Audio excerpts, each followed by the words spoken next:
Hi hello ಬನ್ನಿ ಇವತ್ತು ಸೋರೆಕಾಯಿ ಸಾಂಬಾರು ಮಾಡುವ ವಿಧಾನ ತಿಳ್ಕೊಂಬರೋಣ. ಒಂದು ಕುಕ್ಕರ್ ಇಟ್ಕೊಂಡಿದ್ದೀನಿ, ಅರ್ಧ ಬೇಳೆ ಹಾಕ್ಕೊತಿದ್ದೀನಿ. ಆ ನಂತರ ವಾಶ್ ಮಾಡಿ ಇಟ್ಕೊಬೇಕು. ಬೇಳೆನ 2 ಸಾರಿ ತೊಳಿತಾ ಇದ್ದೀನಿ.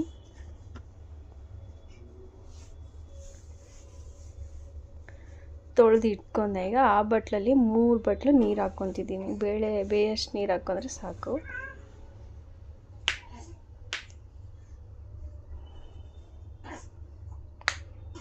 ಈ ಕುಕ್ಕರ್ ಮುಚ್ಕೊತಾ ಇದ್ದೀನಿ.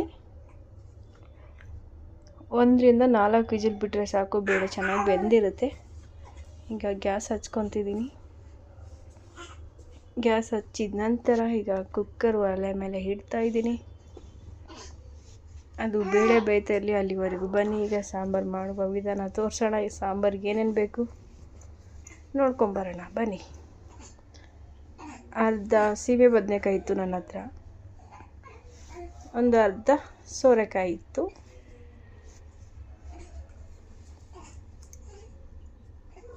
ಟೀ ಲೋಟದಷ್ಟು ಬಟಾಣಿ ಇತ್ತು. ಸೊ ಇದರಿಂದ ಸಾಂಬಾರು ಮಾಡೋದು ತೋರಿಸ್ತೀನಿ ಬನ್ನಿ. ಲಿಂಬೆಹಣ್ಣು ಗಾತ್ರಷ್ಟು ಹುಣಸೆಹಣ್ಣು ತೊಗೊಂಡಿದ್ದೀನಿ. ಸೋರೆಕಾಯಿ ಸೀಮೆ ಬದನೆಕಾಯಿ 2 ಓಕೆ, ಅದೆಲ್ಲ ಕಟ್ ಮಾಡಿ ಇಟ್ಕೊಂಡು ಸೈಡಿಗೆ. ಈಗ ಮಸಾಲೆ ರೆಡಿ ಮಾಡ್ಕೊಳ್ಳೋಣ ಬನ್ನಿ. ಮಸಾಲೆಗೆ ಏನೇನು ಬೇಕು ಬನ್ನಿ ತೋರಿಸ್ತೀನಿ. 1 ಗಡ್ಡೆ ಈರುಳ್ಳಿ, ಒಂದು ಹಿಡಿಯಷ್ಟು ಕೊತ್ತಂಬರಿ, 1 ಚಿಟಿಕೆ ಶುಂಠಿ, 1 ರಿಂದ 8 ಬೆಳ್ಳುಳ್ಳಿ, 1 ಹಿಡಿಯಷ್ಟು ಕಾಯಿ,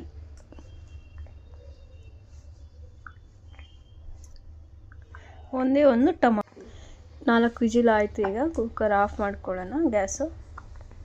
ಈಗ ಬೇದಿರೋ ಬೇಳೆನ ಪಕ್ಕಕ್ಕೆ ಇಟ್ಟು ಈಗ ಮಸಾಲೆ ರುಬ್ಕೊಂಬರೋಣ ಬನ್ನಿ. ಈಗ ಮಸಾಲೆಗೆ ಏನೇನು ಹಾಕ್ತೀನಿ ನೋಡ್ಕೊ. ಕಾಯಿ ಹಾಕ್ಕೊಂಡೆ. ಈಗ ಶುಂಠಿ ಹಾಕ್ಕೊತಿದ್ದೀನಿ,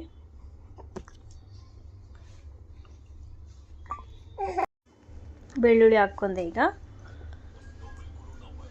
ಅರ್ಧ ಈರುಳ್ಳಿ ಹಾಕ್ಕೊತಿದ್ದೀನಿ,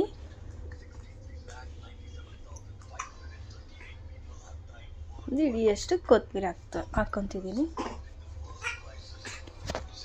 1 ಟೊಮೊಟೊ ಹಾಕ್ಕೊಂಡೆ. ರುಬ್ಕೊಂಬರೋಣ ಬನ್ನಿ. ರುಬ್ಕೊಂಬಂದಾಯ್ತು. ಈಗ ಪೌಡ್ರುಗಳು ಹಾಕ್ಕೊಳ್ಳೋಣ.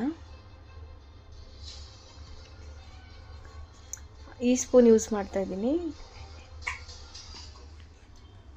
ಆ ಸ್ಪೂನಿಂದ 2 ಸ್ಪೂನಷ್ಟು ಖಾರದ ಪುಡಿ ಹಾಕ್ಕೊತಿದ್ದೀನಿ, ರೆಡ್ ಚಿಲ್ಲಿ ಪೌಡ್ರು. ಈಗ 2 ಸ್ಪೂನಷ್ಟು ಸಾಂಬಾರು ಪೌಡ್ರ್ ಹಾಕ್ಕೊತಿದ್ದೀನಿ, 1 ಸ್ಪೂನಷ್ಟು ಧನ್ಯ ಪೌಡ್ರ್ ಹಾಕ್ಕೊಂಡ್ವಿ. ಈಗ ಒಂದು ಸ್ವಲ್ಪ ನೀರು ಹಾಕ್ಕೊಂಡು ಮತ್ತೆ ರುಬ್ಕೊಂಬರೋಣ. ರುಬ್ಕೊಂಬಂದೆ. ಈ ರೀತಿ ಇರುತ್ತೆ ನೋಡಿ ಮಸಾಲ. ವಾವ್, ಅದು ಕ್ಯಾಪ್ ತೆಗಿಬೇಕಾದ್ರೆ ಘಮ ಘಮ ಅನ್ನೋದು ಇರುತ್ತೆ. ಈಗ ಅದನ್ನು ಪಕ್ಕಕ್ಕೆ ಇಟ್ಬಿಟ್ಟು ಬನ್ನಿ. ಈಗ ತರಕಾರಿ ಆವಾಗಲೇ ಕಟ್ ಮಾಡ್ಕೊಂಡಿರೋ ತರಕಾರಿಗಳನ್ನು ಒಂದು ಬಟ್ಲಲ್ಲಿ ಹಾಕಿ ತೊಳ್ಕೊಂಬಂದು ಇಟ್ಕೊಂಡಿದ್ದೀನಿ. ಅದನ್ನು ಒಂದು ಸ್ವಲ್ಪ ಸೈಡಿಗೆ ಇಟ್ಕೊಳ್ಳಿ. ಈಗ ಬನ್ನಿ ಮಾಡುವ ವಿಧಾನ. ಈಗ ಗ್ಯಾಸ್ ಹಚ್ಕೊಂಡೆ. ಈಗ ಒಂದು ಪಾತ್ರೆ ಇಟ್ಟಾಯಿತು. ಅದು ಒಂದು ನಿಮಿಷ ಬಾಣಲಿಕ್ಕೆ ಆದಮೇಲೆ ಈಗ ಎಣ್ಣೆ ಹಾಕ್ಕೊಳ್ಳೋಣ.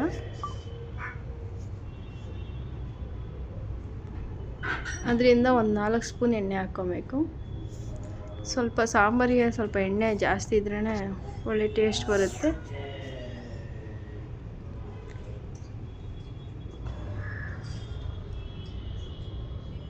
ಎಣ್ಣೆ 1 ನಿಮಿಷ ಆದಮೇಲೆ ಈಗ 1 ಟೀ ಸ್ಪೂನಷ್ಟು ಸಾಸಿವೆ ಹಾಕ್ಕೊತಿದ್ದೀನಿ. ಸಾಸಿವೆ ಚಟಪಟ ಅಂದಮೇಲೆ ಒಂದು ಅರ್ಧ ಈರುಳ್ಳಿ ಹಾಕ್ಕೊಳ್ಳೋಣ.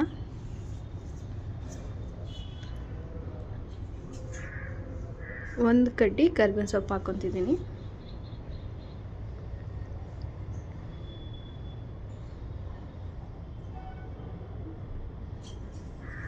ಅದು ಸ್ವಲ್ಪ ಬಾಡಿಸ್ಕೊಳ್ಳೋಣ ಎಣ್ಣೆಯಲ್ಲಿ.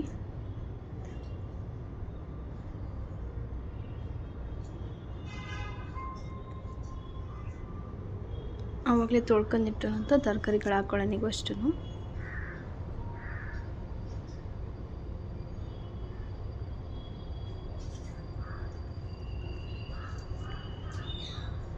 ಮೇಲೆ ಕೆಳಗೆ ತಿರ್ಸ್ಕೊಳ್ಳೋಣ.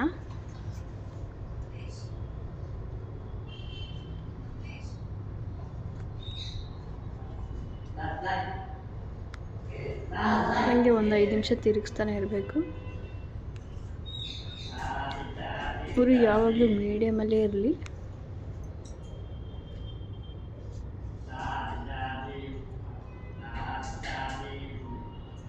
ಈಗ ತರಕಾರಿ ಬೇಯಷ್ಟು ಉಪ್ಪು ಹಾಕೊಳ್ಳೋಣ.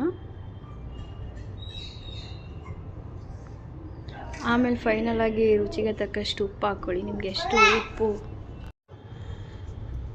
ಆಮೇಲೆ ಉಪ್ಪು ಕಮ್ಮಿ ಇದ್ದರೆ ಹಾಕ್ಕೊಳ್ಳಿ ಲಾಸ್ಟ್ ಫೈನಲ್ ಆಗಿ. ಈಗ ಒಂದು 5 ನಿಮಿಷ ಬಿಡೋಣ. ಅದು ಎಣ್ಣೆಯಲ್ಲಿ ಸ್ವಲ್ಪ ಬೆಂದಷ್ಟು ಚೆನ್ನಾಗಿರುತ್ತೆ. ಇಲ್ಲ ಸೀದೋಗೋ ಚಾನ್ಸ್ ಇರುತ್ತೆ, ಅವಾಗ ಕೈ ಆಡಿಸ್ತಾ ಇರಬೇಕು.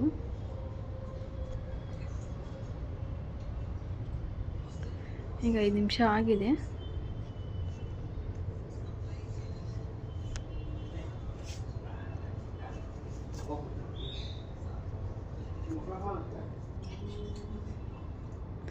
ಆವಾಗಲೇ ರುಬ್ಬಿಟ್ಕೊಂಡಿರೋಂಥ ಮಸಾಲೆ ಹಾಕ್ಕೊತಿದ್ದೀನಿ.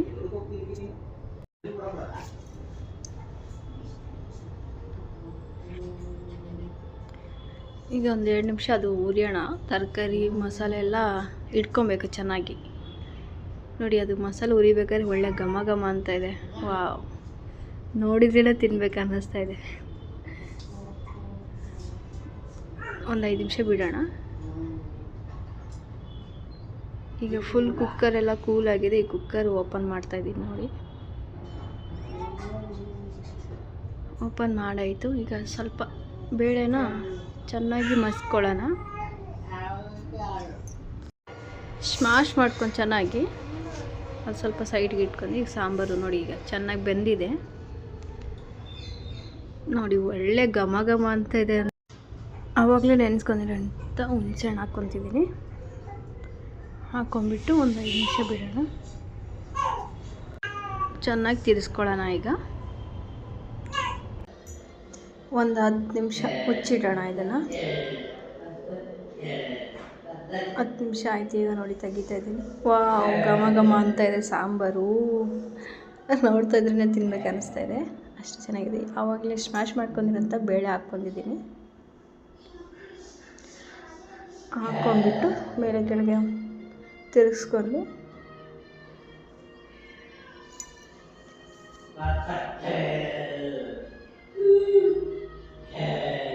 ಈಗ ಸ್ವಲ್ಪ ಗಟ್ಟಿಯಾಗಿತ್ತು, ಸ್ವಲ್ಪ ನೀರು ಹಾಕ್ಕೊತಿದ್ದೀನಿ. ಇನ್ನು ಸಾರು ಎಷ್ಟು ಬೇಕು ನೋಡಿ ಅಷ್ಟು ನೀರು ಹಾಕ್ಕೊಂಡ್ರೆ ಸಾಕು. ನೋಡಿ, ಅದಕ್ಕಿದ್ರೆ ಸಾಕು ಸಾಂಬಾರು. ಇದೇ ಥರದ ವೀಡಿಯೋಗಳು ಬೇಕಂದರೆ ಪ್ಲೀಸ್ ನಮಗೆ ಸಪೋರ್ಟ್ ಮಾಡಿ. ಓಕೆ ಫ್ರೆಂಡ್ಸ್, ಈಗ ಫೈನಲಿ ಸಾಂಬಾರು ರೆಡಿಯಾಗಿದೆ. ನೆಕ್ಸ್ಟ್ ವೀಡಿಯೋಲಿ ಸಿಗೋಣ. ಅಲ್ಲಿವರೆಗೆ take care, bye bye, see you.